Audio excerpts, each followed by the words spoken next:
Pernah kebayang nggak sih ada sebuah kendaraan yang bisa melaju kencang di jalan raya, terus tiba-tiba nyemplung ke sungai dan lanjut jalan lagi? Nah, hari ini kita bakal ngebahas teknologi super keren yang bikin imajinasi itu jadi kenyataan. Coba deh bayangin, sebuah mobil yang bisa berlayar atau tank yang bisa berenang. Kedengerannya kayak adegan di film fiksi ilmiah ya kan? Tapi ini bukan fiksi loh. Teknologi ini beneran ada, dan dalam beberapa menit ke depan, kita bakal bedah semua rahasia di baliknya. Oke, pertama-tama kita samain dulu persepsi kita. Apa sih sebenarnya yang dimaksud dengan kendaraan dua dunia ini? Yuk kita mulai dari definisinya yang paling dasar. Definisinya sebetulnya simpel banget dan gampang dimengerti. Persis kayak katak yang bisa hidup di darat dan air, kendaraan ini juga dirancang untuk menaklukkan dua alam itu. Makanya namanya amfibi. Nah, sekarang kita masuk ke bagian teknisnya nih. Pertanyaan besarnya, gimana caranya satu mesin bisa menguasai dua elemen yang beda banget? Yuk kita bongkar rahasia kekuatannya. Jadi, kuncinya itu ada di sini. Kendaraan amfibi itu pada dasarnya punya dua jantung mekanis. Satu buat gerak di darat dan satu lagi buat berlayar di air. Waktu di darat, ya dia gerak kayak kendaraan biasa aja, pakai roda atau rantai. Tapi pas masuk ke air, disitulah keajaibannya terjadi. Mesinnya bakal ganti fungsi buat menggerakkan baling-baling atau jet air. Dan dia berubah jadi perahu. Coba bayangin deh prosesnya. Si pengemudi nyetir sampai ke pinggir air, terus tinggal pencet satu tombol buat nyalain baling-balingnya. Pelan-pelan, rodanya berhenti muter pas kendaraannya mulai ngapung. Ini tuh kayak tarian mekanis yang mulus banget antara dua sistem yang berbeda. Tapi, cuma punya dua sistem penggerak aja kan nggak cukup. Gimana ceritanya kendaraan ini nggak tenggelam? Nah, jawabannya ada di desain uniknya, yang bakal kita bahas sekarang.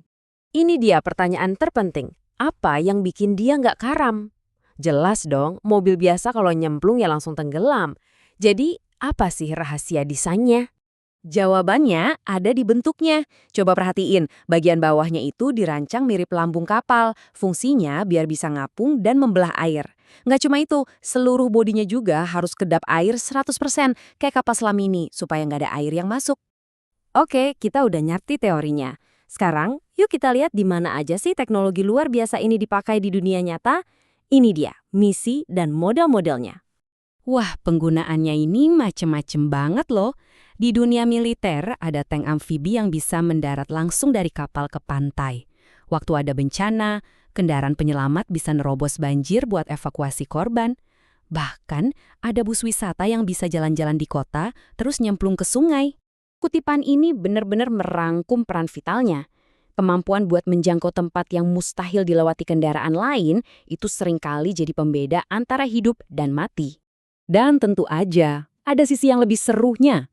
Bayangin deh, kamu lagi ikutan tur keliling kota naik bus, tiba-tiba busnya langsung nyemplung ke sungai buat lanjut pesiar. Ini bukti nyata betapa serbaguna dan uniknya teknologi amfibi. Jadi setelah melihat semua ini, kita sampai pada pertanyaan terakhir yang paling penting. Kenapa sih teknologi ini begitu berarti? Apa maknanya di balik semua ini? Pada intinya, teknologi ini adalah cerminan dari kecerdasan manusia.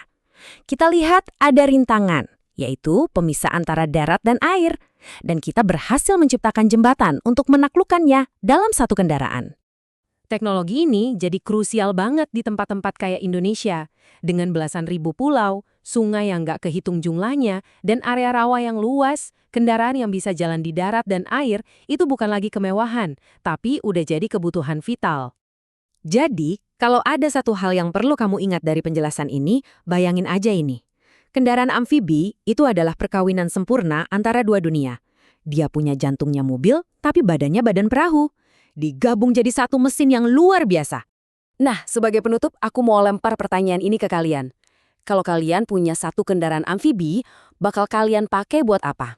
Buat petualangan ekstrim, bantu-bantu di daerah bencana, atau mungkin cuma buat nerobos macet lewat sungai? Coba dipikirin. Sampai jumpa di pembahasan berikutnya.